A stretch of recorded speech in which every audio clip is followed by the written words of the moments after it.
So without a further intrusion on our time this evening, I would like to present Dr. Lejeune, who will be speaking on the topic biological happening or a future for mankind. Dr. Lejeune.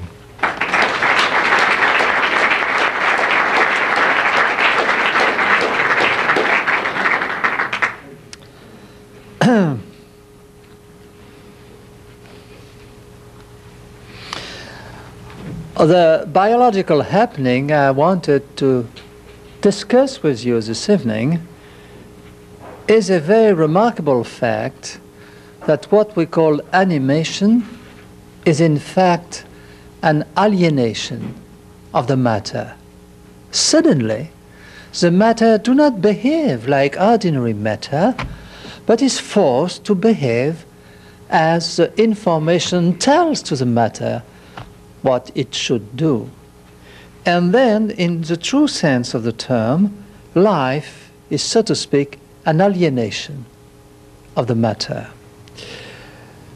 It begins on a very peculiar surrounding. If we look at the history of life, it seems that life has begun inside the waters. At least it's what is taught in the Bible, and it's what is taught also in the books about evolution. But curiously, we begin also in a very curious medium. Now, in the bottom of the sea, you can recognize easily that this is seaweed. But in fact, it's not seaweed. It is she-weed. That's the lining of the uterus with an electronic microscope at the time that it is ripe to receive the first implantation. And it is remarkable that to the human eye, it looks like seaweed, and nobody can make a mistake about the diagnosis. The beginning of life is a very rapid phenomenon, which I have just made a little drawing about it. But after the entry of the sperm inside the zona pellucida, which is a kind of plastic bag, which is in fact the wall of the private life of the early embryo, as soon as the head has gone through the membrane, here we see it's not human, that's a mice, as you can recognize by the long thing. The head of the sperm is now coming to the zona pellucida, and with that it will drill a hole, and you see that it has drilled a little hole, and now it's going inside, and half of the head is now inside the zona pellucida. What you should remark that there is already a change in the molecular structure of the surface, which has suddenly changed at the moment the hole has been drilled for the first time, and which now is totally changing at the moment the whole head will go inside. As soon as the head is inside, this zona pellucida becomes absolutely non-perforable by another sperm, so that the door is definitely closed, and all the information necessary and sufficient is now inside, and no information will come in during the whole life of the new individual. Then conception is really what happens at the beginning of life. And here we touch a very simple and moving conjunction between science and common language. At the very beginning, when the information carried by the sperm has made the entry inside the egg, and the whole information necessary and sufficient is now inside this little sphere of 1.5 millimeters, we know that everything necessary is spelled out. And it is remarkable that we use the same word to define an idea coming in our mind and a new individual coming to life. We speak about conception. We have a conceptus, a concept of an idea. We conceive an idea. And when a baby is conceived, we call him a conceptus. And that is not a poverty of the vocabulary, but it is in fact an extremely precise definition of what is the beginning of life.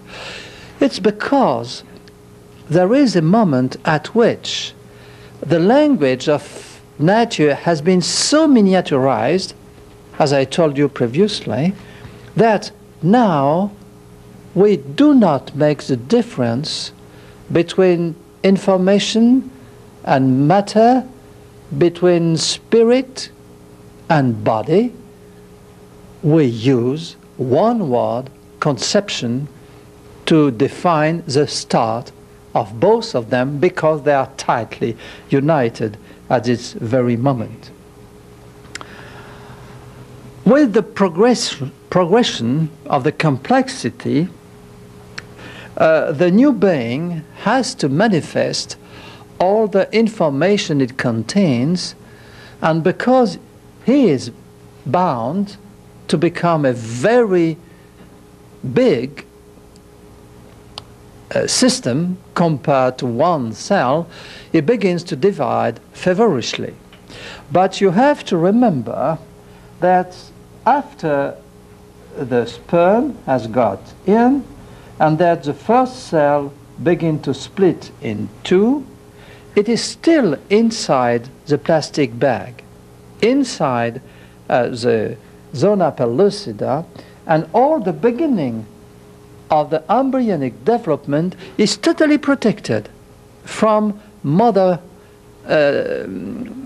activity. It's totally independent. That's the reason why in vitro fertilization is at all possible. Because in nature, the egg is free in the liquid which is around here. And the sperm are swimming in it for reaching that egg, so that the egg being protected by its little shell, so to speak, he is really independent of the mother for quite a while, for 5 days.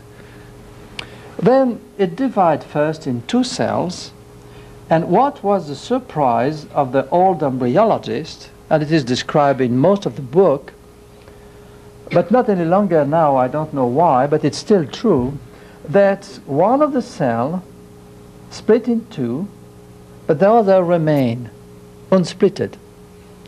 And at the very beginning, there is a stage of 3 cells, which was a great surprise because you are supposing it divide by 2, then in 4, then 8, and 16, but that's not true. It begins by 3. The interest is very great, and I will come back to that in a moment. Then this one divide, and this one, which was late, will progressively build the envelopes. And those who were, the one who was early, will build the body. Then we come to 4, then each of them divide, we come to 8, we come to 16, and what happens then, it's a compaction, and the cell begin to hook to each other, and the little mass inside the plastic bag becomes now smaller than the plastic bag, so that there is water around, and it has contracted. Let's show you a picture of that so that you have an impression of what it looks like, because the drawing is easier to define. But here you have to remember that it's not natural, because the plastic bag has been removed.